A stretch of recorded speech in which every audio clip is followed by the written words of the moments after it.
Welcome to the Banker Lamp. Please enjoy the video. You start by inspecting the paint for skins or separation.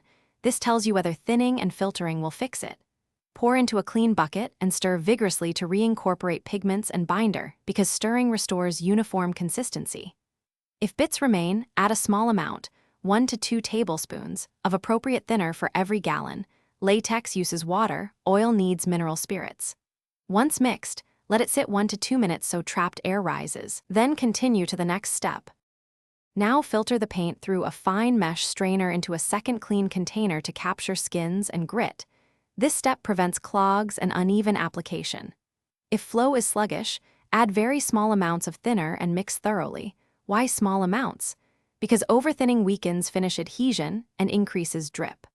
Once strained, use a low-speed mechanical stirrer to homogenize for 30 to 60 seconds, making sure you scrape sides, so settled solids reincorporate evenly. You finish by testing the prepared paint on a scrap panel to confirm smooth application and proper drying behavior.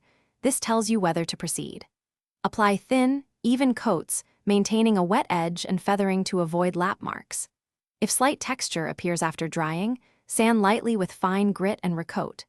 If lumps or skin particles persist despite filtering, either refilter through finer mesh or dispose and replace. When adhesion or coverage is poor, prime first to ensure a durable finish.